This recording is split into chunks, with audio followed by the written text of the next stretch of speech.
Yes, I know I'm a day late with this. Sorry about that, y'all. I had a really, really rough day yesterday. I'm fine now, but I had a rough day and I just didn't get to the episode. I also forgot that it was on Wednesday morning and not Thursday morning. I got those 2 days mixed up. So let's talk about Secret Invasion Episode 2 Promises. They start out with a flashback to everyone's favorite movie, Captain Marvel, where in 95 you see young Sam Jackson with, like, de-aging technology and the events there. Then they go to 1997 London, where they actually reveal that Nick Fury knew Gravik. They knew each other when they were young, and the whole thing is that he is basically making them a promise to find them a new home because the Kree Skrull War happened, and there are some Skrulls that are on Earth, and he's basically saying, okay, you can hide amongst us for now. Now, obviously, at this point, he didn't know how many there were, but there were quite a bit. So there's a really good scene with Talos and Fury on like a train where he tells the story about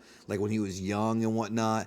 And it's funny because they did reveal that Carol Danvers was actually in space trying to find the new planet for them. Now, I'm not sure if she's been looking for it since all the way back in the 90s or not. They haven't revealed that part yet. Like, I don't know what's going on. So, apparently, Maria Hill's death was not a fake out. Apparently, she really did die, or at least they make it seem like she's dead because they do show her funeral. Then they have a scene where, like, well, let me get to that part. We're getting there. So Nick Fury gets arrested, and I had a feeling that something was up, but it actually wasn't an arrest. And that's where we go to the scene with like the train and Talos and them. It was a fun scene. I liked it a lot. So we find out that there's a million Skrulls on Earth. So they have this interesting dialogue about how humans can't coexist with anything, which it might be a clue to like Magneto and the X-Men. I don't know about that. I'm not gonna overthink that, but we find out that, like I said, there's a million Skrulls. So at this point, anybody can be a Skrull. Like, and that they're doing that on purpose, like I told y'all last week, in that this show is basically going to be keeping you guessing, because you don't know who is what. You don't know who's disguised as who. Like, you don't know. And they actually follow it up with a really nice scene where you have this table with politicians. Now, obviously, you could tell right off the hop they're not really politicians. They are working for Gravik. And the Skrulls, and I knew right off the hop, like, yeah, they're Skrulls before they even revealed it, just because why would they all be together? You know what I mean? Like, I just knew it. I guessed that one. And basically, we find out that Gravik feels abandoned by Nick Fury based on what happened in 97. So now we actually have motivation. Now we actually have um, the reason behind what he wants to do, or why he wants to do what he wants to do. He basically gets christened like the new Don of the Mafia here. That's the best comparison I can tell you.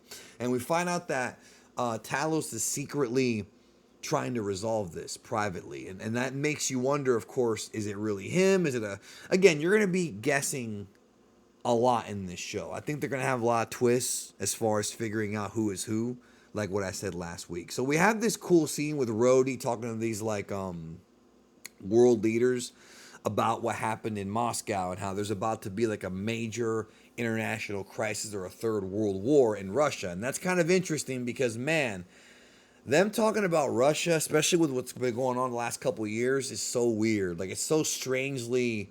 I know that they wrote this show a couple of years ago. I think they actually started the show before the whole Ukraine thing happened, right? So it makes me think that maybe it wasn't done on purpose, but you never know. So they have this cool scene where Rhodey and Nick Fury are talking, and they don't really get along here, but I did like how Nick Fury basically says, "You're not going to change my DNA." The way I interpreted that scene was him saying, like, because he talks about, like, how people with faces like ours, talk about black people, how they never really get to where they're at because of their parents. They have to work their way up and climb it. I'm guessing that that's basically, like, his social commentary for, like socially conscious commentary for, what's been going on with his career and with just, the racism and the government and things of that nature, because it's definitely there.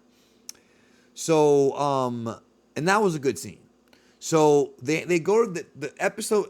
It goes to this part with this prisoner, right? The guy who they captured from the Moscow explosion and the terrorist attack or whatever. And the British chick, the chick from London, shows up to torture him, cuts off his finger, and gives him basically this truth serum, and I guess that's what it was. And he tells him they're building a machine and that there's a scientist named Dalton who's working for them.